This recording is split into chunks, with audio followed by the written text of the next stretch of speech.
देहरादून की इस महापंचायत के मंच पर अंकिता भंडारी के वो माता पिता आपके साथ है साथियों। मेरा चौथा जिनके उतरे हुए चेहरे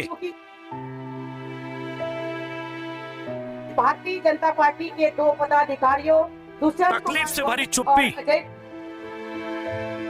कुमार का नाम क्योंकि भाजपा से और भीतर चल रही बेचैनी तौर पर लिया है, इसलिए यह महापंचायत इस बात की गवाही दे रहे हैं कि उस माता पिता पर अपनी बेटी की हत्या के बाद से क्या गुजर रहे हैं। अंकिता भंडारी के माता पिता अपने बेटी को इंसाफ दिलाने के लिए लगातार संघर्ष कर रहे हैं और उसी संघर्ष के सिलसिले को आगे बढ़ाने के लिए आज यहाँ इस मंच पर हैं, देहरादून में परेड ग्राउंड के बाहर। वो माँ बाप जिन्हें उत्तराखंड सरकार की तरफ से जो सीबीआई जांच की सिफारिश की गई और उसके बाद सीबीआई जांच शुरू हुई, उस पर भी भरोसा नहीं। वो माँ बाप चाहते हैं कि उनकी बेटी को इंसाफ तभी मिलेगा जब सीबीआई की जांच सुप्रीम कोर्ट की निगरानी में हो।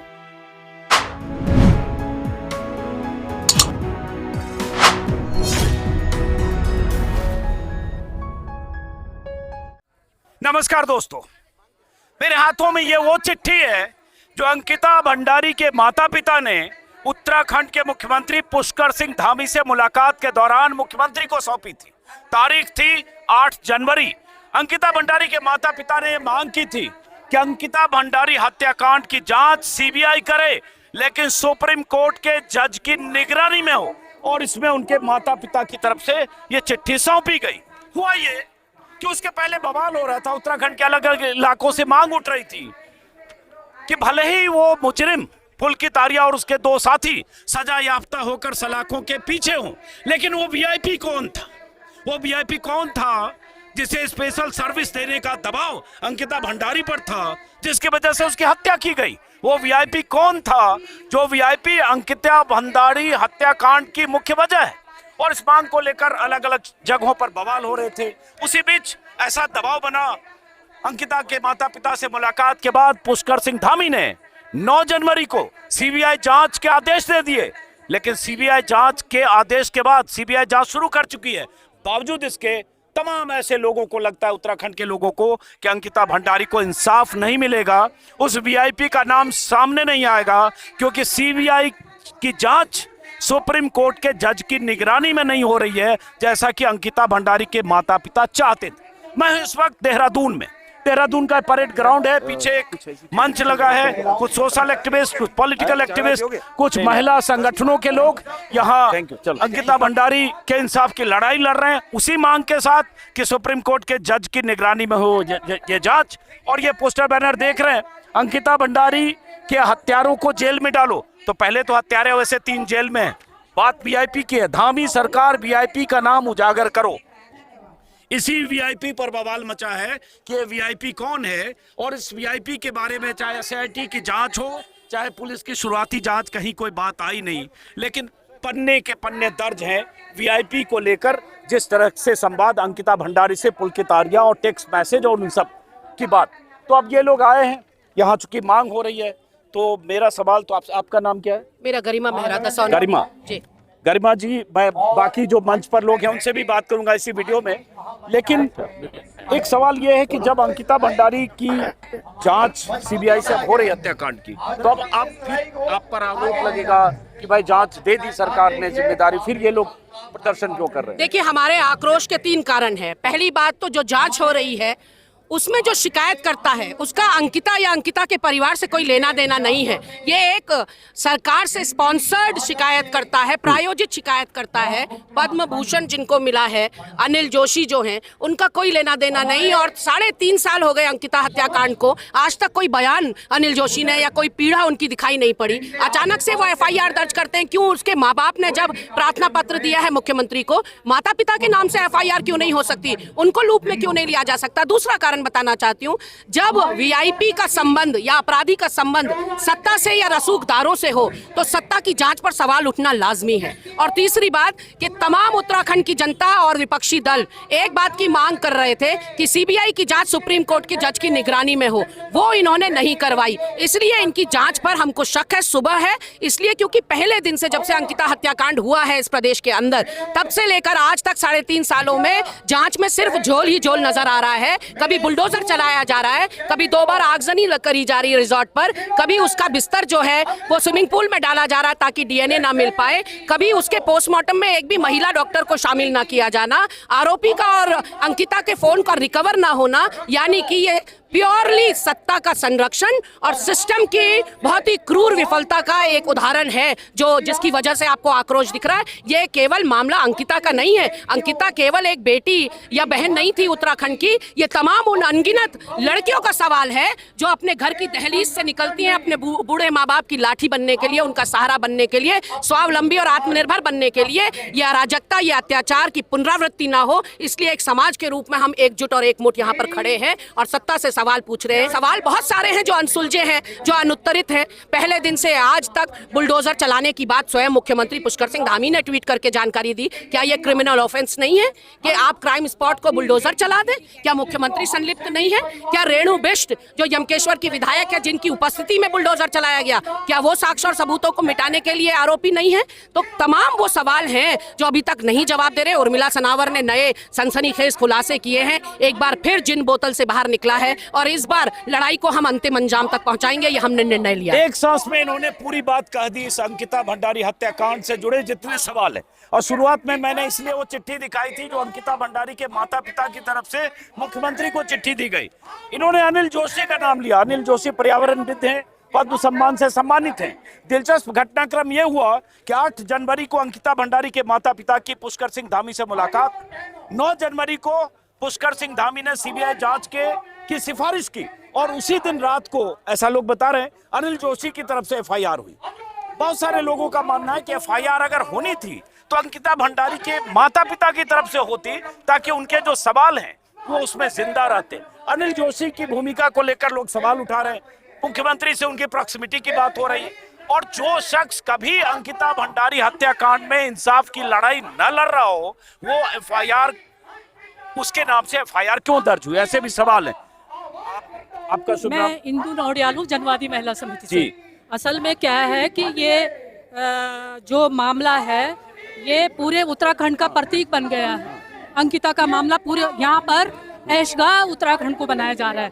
बात ये है कि हम मुख्यमंत्री का जब तक इस्तीफा नहीं हुआ, मुझे नहीं लगता कि सही जांच हो पाएगी, क्योंकि मुख्यमंत्री थे जिन्होंने रेणु बिष्ट को कहा, जो विधायक है यमकेश्वर की, रेणु बिष्ट का वीडियो वायरल है और उसको कहा गया कि ये रिसोर्ट तोड़ो। इसका क्या मतलब है? अभी 2 नाम आ रहे हैं वीआईपी में, लेकिन और भी बहुत सारे नाम हैं। तो हम तो ये कहना चाहते हैं कि हमारी मांग का एक हिस्सा ये भी होना चाहिए कि उस दौरान जितने भी वीआईपी वहाँ पे आए, उनका सबको उनको ट्रेस किया जाना चाहिए कि कौन कौन वीआईपी आए।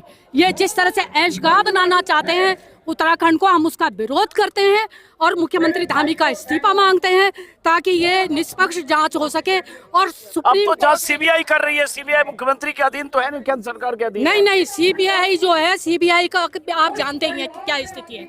इसलिए सुप्रीम कोर्ट के सिटिंग जज की निगरानी में ये जांच होनी चाहिए, तभी हमें थोड़ा बहुत भरोसा हो। अब एक बात बताइए, जैसे जिस वीआईपी का नाम सोशल मीडिया पर है उसका नाम हम नहीं लेंगे क्योंकि कोर्ट से ऐसा कुछ ऑर्डर है बीजेपी के किसी नेता का, लेकिन जिस नेता के बारे में कहा जा रहा है, जिसमें उर्मिला सनावर ने नाम लिया, पुष्कर सिंह धामी का, उस नेता के बारे में कहा गया कि जो तारीख थी 18 सितंबर 2022, उसके आसपास 10 दिन वो सज्जन, वो नेता उत्तराखंड में थे नहीं। तो खामखा ऐसा तो नहीं कि बीजेपी के एक नेता को टारगेट किया गया? देखिए, उत्तराखंड की जनता भोली जरूर है लेकिन अनपढ़ और गंवार नहीं है, इसलिए उसको अनपढ़ समझना बंद करें ये लोग। 20 सितंबर तक का उन्होंने अपना ब्यौरा दिया है अपने दौरे का। 20 सितंबर तक वो अपने को दिल्ली में दिखा रहे हैं या जहां कहीं भी दिखा रहे हैं। देखिए, ये टेक्नोलॉजी का जमाना है। हवाई जहाज से 1 घंटे में उत्तराखंड पहुंचा जा सकता है और अंकिता की हत्या की खबर 22 सितंबर को पूरे प्रदेश को लगती है। तो जो ब्यौरा है वो केवल 20 सितंबर तक है। 22 को हत्या होती है, 23 को या 24 को उसका शव मिलता है। आप यकीन जाने कि उसके शव मिलने से पहले बुलडोजर ढहा दिया जाता है, बुलडोजर चला दिया जाता है। एक ताज़ी जानकारी आपको बताऊं कि पिछले 5 दिनों में 3 कार्यरत महिलाओं का यहाँ हत्या हो गई है दिन दहाड़े, देहरादून में, जहाँ सारे रसूखदारों का आवास और कार्यालय है। यानी कि उत्तराखंड को आपने यूपी बिहार भी पीछे छोड़ दिया अपराधियों। और मैं पूछना चाहती हूँ सवाल, ये केवल उर्मिला सनावर ने जिनका नाम लिया उनकी बात नहीं है। भाजपा के नेता हर अपराध में संलिप्त पाए जा रहे हैं। भर्ती घोटाले में आप देखिए नितिन चौहान, संजय धारीवाल और हाकम सिंह का नाम आया। उसके बाद अगर महिला दुराचार बलात्कार की बात करूं, इनका चंपावत का मंडल अध्यक्ष, इनका सल्ट का मंडल अध्यक्ष, इनका लाल कुआं दुग्ध संघ का अध्यक्ष, इनका हरिद्वार बहादुराबाद का ओबीसी प्रकोष्ठ का सदस्य आदित्य राज सैनी, इनका रुद्रपुर से वार्ड नंबर 6 का पार्षद शिव कुमार गंगवार, इन सब पर नाबालिग लड़कियों के साथ दुराचार, यौन उत्पीड़न के आरोप हैं। इन सब के ऊपर मुकदमे चल रहे हैं। तो एक कल्चर बन गया है क्या? यही चरित्र है। आज हल्द्वानी से खबर आती है कि भाजपा के पार्षद ने गोली मारकर एक अपने बेटे के दोस्त को दिन दहाड़े मार दिया। तो कुल मिलाकर यहाँ दर्जन भर से ज्यादा बलात्कारी और दुराचारी जिनका संबंध भाजपा से है उन पर मुकदमे चल रहे हैं। वो जेल लेकिन अभी तो मुद्दा ये है ना अंकिता भंडारी, भंडारी के मामले में ही सर मैं कहना चाहती हूँ आपसे कि अंकिता भंडारी का तो रोज चीरहरण हो रहा है 3.5 साल से। उनके उसके माता पिता की आप मनोदशा सोचिए, जिनकी बच्ची तो उन्होंने गंवा दी, लेकिन हर चौक चौराहे पर, हर टीवी स्टूडियो में आज भी पोस्टमार्टम हो रहा है। कैसे मरी, किसने मारा, कौन वीआईपी था, क्यों उसको उत्पीड़न किया गया और क्यों पहली तनख्वाह। आप सोचिए अंकिता भंडारी के घर के हालात कि वो अपनी माँ को चिट्ठी लिखकर कहती है कि माँ मेरी पहली सैलरी मिलने वाली है, मैं अपने घर की टपकती छत ठीक कराऊंगी। आप सोच सकते हैं क्या माली हालत रही होगी उस परिवार की। वो अपनी पहली तनख्वाह भी नहीं उठा पाई। तो जो इंदु दीदी ने कहा यहाँ पर हम ऐशगाह नहीं बनने देंगे उत्तराखंड को। उत्तराखंड 4 धामों की भूमि है, वीरों की भूमि है, देवभूमि है। इसको देवभूमि के स्वरूप को हम बिगड़ने नहीं देंगे। मुख्यमंत्री जिहाद करते रहेंगे, डेमोग्राफिकल चेंज की बात करते रहेंगे, धर्मांतरण कानून की यूसीसी की बात करते रहेंगे और उसकी आड़ में सारी अपनी नाकामियां छुपाते रहेंगे। ये नहीं होगा। हम उजागर करेंगे उनका रिपोर्ट कार्ड। 2027 आने वाला है, चुनाव आने वाले हैं। हाईकमान को समझना होगा भाजपा के कि यहाँ पर 4 सालों में यदि किसी मुख्यमंत्री के कार्यकाल में सौहार्द बिगड़ा है और उत्तराखंड रिजॉर्ट कल्चर पल्लवित पुष्पित हुआ है, फला फूला है, तो वो पुष्कर सिंह धामी है। उनका कार्यकाल काले अक्षरों में दर्ज होगा, काले अध्याय के रूप में जाना जाएगा। आपका क्या नाम है? अनुराधा। क्या करते हो अनुराधा? मैं एडवोकेट हूँ। तो ये बहुत सारे ऐसे लोग होंगे सोशल एक्टिविस्ट, कोई आयशा से जुड़े होंगे, कोई सीपीआईएमएल से, कोई ऐसे महिला संगठनों से। बीजेपी के लोग तो कहेंगे ये सब आंदोलनजीवी लोग हैं, एक्टिविस्ट लोग हैं और ये आंदोलन तो करते ही रहेंगे चाहे सीबीआई जांच के ऑर्डर हो गए तो भी। आपको लगता है कि सीबीआई जांच के जो ऑर्डर हुए हैं उस पर भरोसा नहीं किया जा सकता है? सर भरोसा बिल्कुल नहीं किया जा सकता है, क्योंकि जो इसमें शिकायत करता है वो अनिल जोशी जो है वो पर्यावरणविद है, उनका कोई लोकस नहीं है। वो जो पीड़िता है, पीड़िता के परिवार से नहीं है। दूसरी चीज, अनिल जोशी को हमने यहाँ पर जंगल जले, यहाँ पर पेड़ काटे गए, पर्यावरणविद होने के नाते हमने कभी उनको सड़कों पर नहीं देखा। लेकिन अचानक से जब जनता जो है सड़कों पर उतर आती है अंकिता भंडारी के को न्याय दिलाने के नाम पे, तो वो एकदम से सामने आते हैं और बसंत विहार थाने में दर्ज होती है। पहली बात तो जो घटना स्थल था वो ऋषिकेश का था, तो बसंत विहार थाने में इन्होंने दर्ज की, जो घटना स्थल से बहुत दूर का थाना है। दूसरी चीज ये है कि जो सरकार है ये भाजपा की सरकार यहाँ पर भी है और केंद्र में भी भाजपा की सरकार है। जो कोर्ट का ऑर्डर आया है उसमें कई बार वीआईपी का जिक्र हुआ है कि वीआईपी को सर्विस देने का दबाव बनाया गया था, इसीलिए अंकिता भंडारी की जो है हत्या हुई है। लेकिन इस बारे में भी उन्होंने वो नहीं, इस बारे में भी जो है कोई बात नहीं कर रहा है। वीआईपी का नाम जो है, जबकि उर्मिला सनावर के हमने इतने वीडियो देखे जिसमें उसने स्पष्ट नाम लिए हैं, लेकिन उसके बारे में भी कोई बात नहीं हुई। दूसरी चीज की जो वहाँ पर जो घटना स्थल था उस पर बुलडोजर चला दिया गया साक्ष्य नष्ट करने के लिए। तो जो साक्ष्य नष्ट करने वाले जो लोग थे, जिसमें भाजपा की विधायक रेणु बिष्ट थी, उनका सोशल मीडिया पर एक बयान आया उसके बाद कि हमने मुख्यमंत्री के आदेश पर जो है हमने वो जो है घटना जो स्थल था उसको हमने ध्वस्त कर दिया है। तो लॉ के अकॉर्डिंग तो जो साक्ष्य को नष्ट करने के आरोपी हैं उनको भी जो है एफआईआर में उनको भी नामजद करना चाहिए था और उन पर भी जो है मुकदमा चलना चाहिए था, लेकिन ऐसा कुछ हुआ नहीं। तो हम शुरू से देख रहे हैं कि लीपा पोती है और ये सिर्फ अंकिता भंडारी की बात हम नहीं कर रहे हैं। यहाँ कितनी ही बेटियां बेटियां ऐसी होंगी कि जिनका जो अंकिता भंडारी बन गई होगी उनका नाम भी नहीं आया। सर, मैं भाजपा की महिला नेत्रियों के लिए कुछ कहना चाहती हूँ।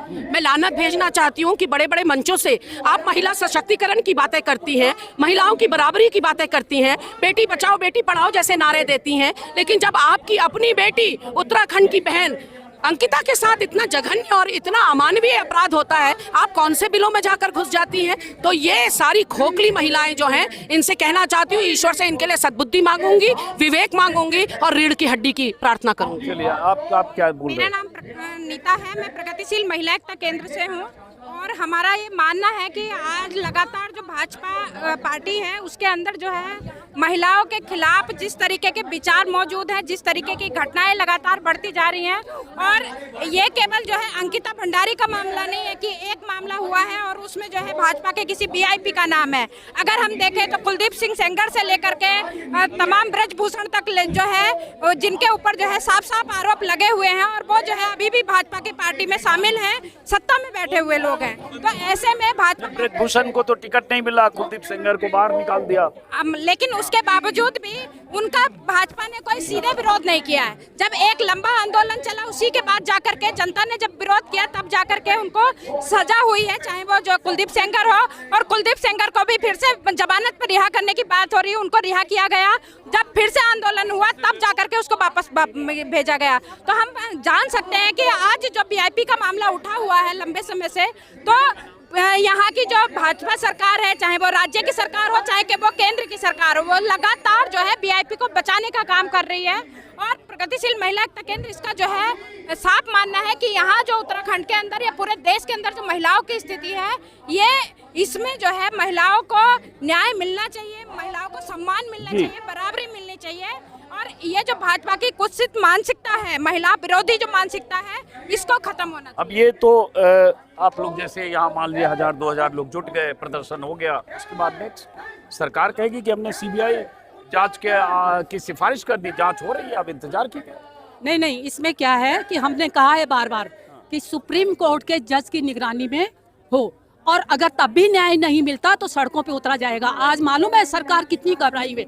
एक तो ये मेला लगा दिया जिसमें सब कुछ है, नृत्य है, सभी कुछ है, और मोदी बार बार आके कहते हैं पहाड़ियों को, गढ़वाली में बोलते हैं, जहाँ जाता है वहाँ की क्षेत्रीय भाषा में बोलते हैं घाम तापो पर्यटन, मतलब घाम मतलब धूप सेको, और साथ में चीर रण भी करो।